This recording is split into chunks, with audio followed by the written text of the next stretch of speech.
Ça y est, t'es à la porte d'embarquement dans l'aéroport. Destination, la vie de tes rêves. L'odeur du café flotte dans l'air, les annonces résonnent dans le haut-parleur. Tes doigts serrent ton billet d'embarquement, prêt à finalement y aller. Tu sens l'excitation qui monte, mais aussi à la fois une pointe d'hésitation. Finalement, on annonce que c'est le moment d'embarquer. Les portes s'ouvrent, les gens se lèvent, commencent à embarquer. Tu prends ta valise, mais à la dernière seconde, juste au moment où tu étais pour donner ton billet d'embarquement, tu fais demi-tour. Parce que tu n'es pas sûr, tu n'es pas prêt. Parce que peut-être que le voyage ne sera pas parfait. Alors tu restes là et tu regardes les autres partir. Ça y est, ton avion est parti sans toi. C'est exactement ce qu'on fait quand on s'auto-sabote. On a tout devant nous, mais on trouve une excuse pour ne pas avancer et rester là où on est. Et c'est bien plus puissant que tu l'imagines.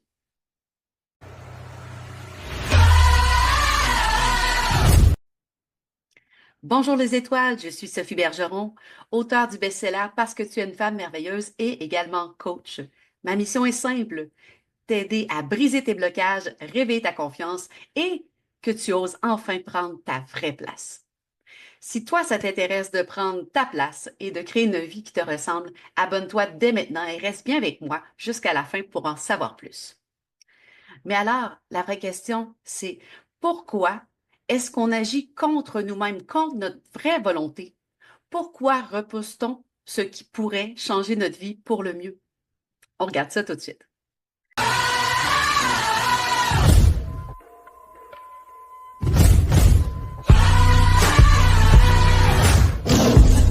Alors, pourquoi on s'auto-sabote au fait? Si je te posais la question, combien de fois dans la vie est-ce que tu as eu une opportunité et qu'au lieu de la saisir, tu as trouvé une excuse? Combien de fois également as-tu regardé quelqu'un d'autre réussir en disant Hey, j'aurais pu faire ça, moi aussi? L'auto-sabotage, c'est vraiment pas de la paresse ou un manque de volonté. C'est un mécanisme de protection, un piège mental qui te fait croire que rester dans ta zone de confort, c'est plus sécuritaire. Il y a même une explication scientifique à ça. Notre cerveau est programmé pour éviter la douleur. Et le changement, même positif, est perçu comme une menace. C'est pour ça qu'on s'invente des excuses, qu'on procrastine et qu'on fuit nos propres envies. Je me souviens, il y a quelques années, on m'a proposé une opportunité en or devant moi, littéralement sur un plateau. Quelque chose que je voulais vraiment faire.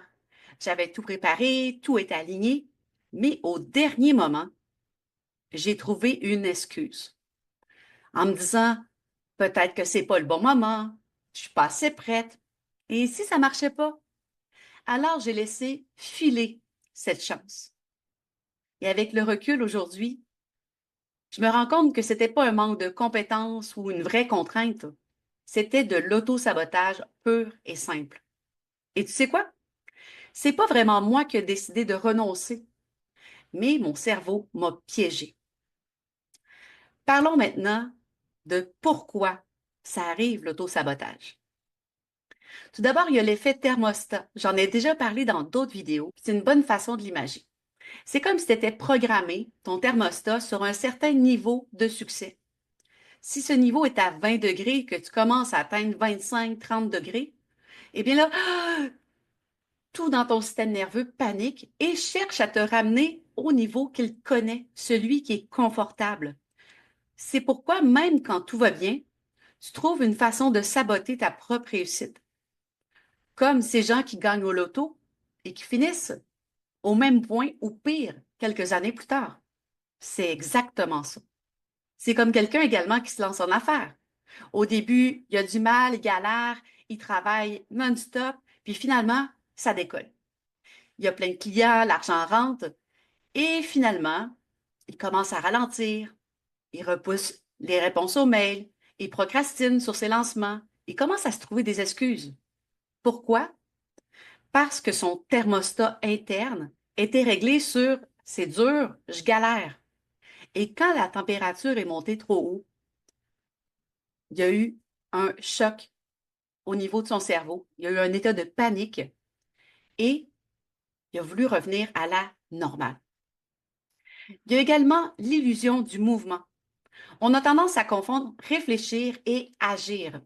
Regarder des vidéos sur la motivation, lire des livres de développement personnel, ce n'est pas la même chose que de passer réellement à l'action. Mais on s'imagine que parce qu'on fait ces choses-là, on avance, alors qu'en réalité, pas du tout. On reste plus ou moins au même point. C'est comme si je voulais écrire un nouveau livre, mais qu'au lieu d'écrire, je passe des semaines à organiser mes notes, à tester des logiciels de rédaction, à regarder des vidéos sur comment écrire un livre, mais qu'au final, j'écris pas une seule phrase. J'ai eu l'impression d'avancer pendant tout ce temps, mais en réalité, j'en suis au point mort.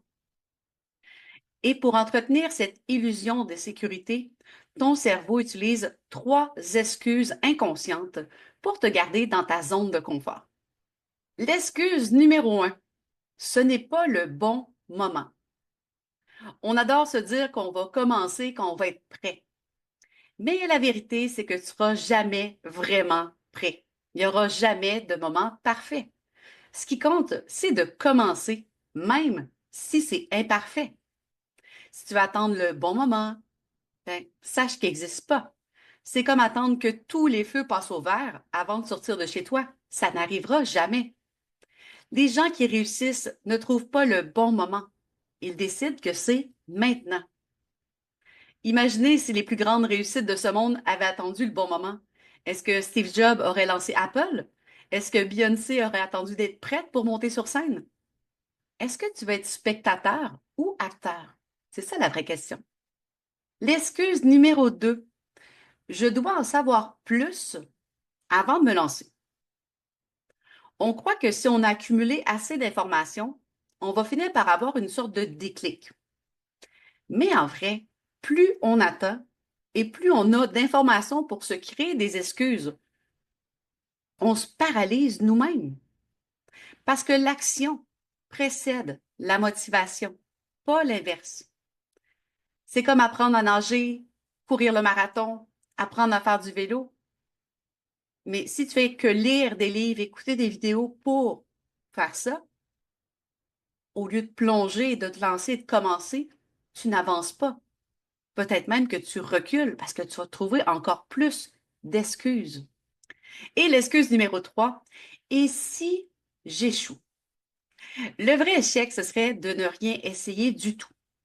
Chaque échec est en fait une leçon et chaque action, même minuscule, finit par te rapprocher de ton objectif.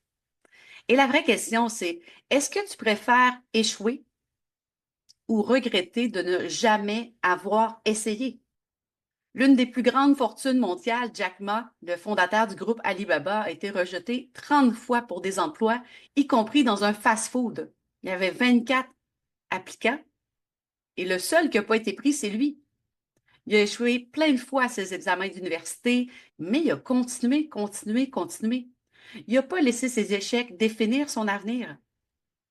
Et aujourd'hui, c'est l'un des hommes les plus riches au monde. S'il avait abandonné après ses premiers échecs, ses premiers refus, il serait où aujourd'hui? Je peux dire que moi aussi, j'ai foiré des choses. Un paquet même. Et pourtant, je suis encore là. Maintenant qu'on a mis en lumière ces excuses, voyons comment les exploser une bonne fois pour toutes. Alors, comment arrêter l'auto-sabotage et enfin avancer à l'aide de quelques clés? La clé numéro 1, on va l'appeler le micro-momentum.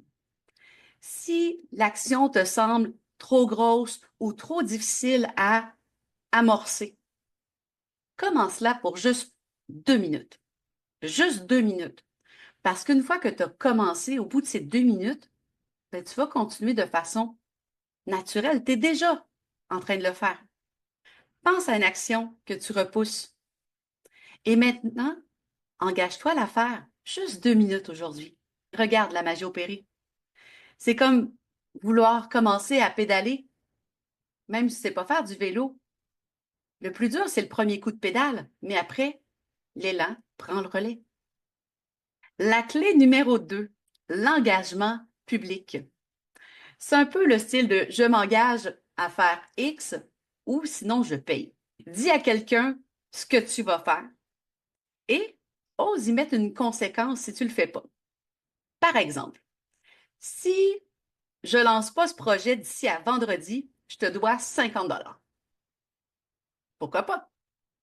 Les coachs sportifs fonctionnent énormément comme ça. Ils disent pas, je vais essayer de t'aider à perdre du poids. Non, ils te font signer un contrat, ils prennent une photo du avant et eux, ils sont prêts pour la photo après. Pourquoi? Parce que l'engagement public, ça marche. La clé numéro 3, se demander quel est le coût de l'inaction. On a peur d'agir parce qu'on imagine les conséquences, mais on oublie, volontairement ou non, les conséquences de ne rien faire. Si on continue comme ça, sans avancer, sans évoluer, où on va être dans un an? Si tu continues exactement comme tu le fais aujourd'hui, que tu regardes cette vidéo et tu te dis, ouais, c'est vrai, mais que tu fais rien, où vas-tu être dans un an? Est-ce que tu penses que tu vas avancer ou est-ce que dans un an, tu vas te retrouver à avoir les mêmes questionnements, les mêmes frustrations, les mêmes hésitations? De la même façon que s'il y a 6 mois, tu avais commencé, tu serais déjà beaucoup plus avancé. Et pourtant, on est encore là en train d'être en mode réflexion. Alors maintenant, demande-toi dans 6 mois où tu pourrais être en débutant, en commençant à agir maintenant. Je voudrais que tu prennes une décision maintenant, pas demain, pas bientôt, tout de suite. Ne laisse pas cette vidéo être juste une autre vidéo justement que tu regardes aujourd'hui. Laisse-moi un like, abonne-toi ou partage-la avec quelqu'un qui en aurait besoin aujourd'hui. Et n'oublie pas, tu as deux choix. Soit tu restes dans le cycle de je le ferai plus tard, ou soit tu passes à l'action, même un tout petit peu. Et ce petit peu, ce premier pas, ça peut être celui qui va tout changer. Si tu attends que quelqu'un vienne te donner la permission d'avancer, alors considère que c'est moi qui te la donne maintenant. Tu as le droit d'avancer. Tu as le droit de réussir. Et surtout, tu as le droit de ne plus t'auto-saboter. Et si tu veux aller encore plus loin, rejoins ma liste d'attente parce que je suis en train de préparer une formation qui pourrait être ton déclencheur vers les étoiles. Le lien est dans la description. Pour l'instant, je vous dis merci d'avoir été là, les étoiles. Et n'oublie pas, ta lumière compte et elle brille encore plus fort quand tu choisis d'avancer et de reprendre le contrôle sur ta vie. À très bientôt!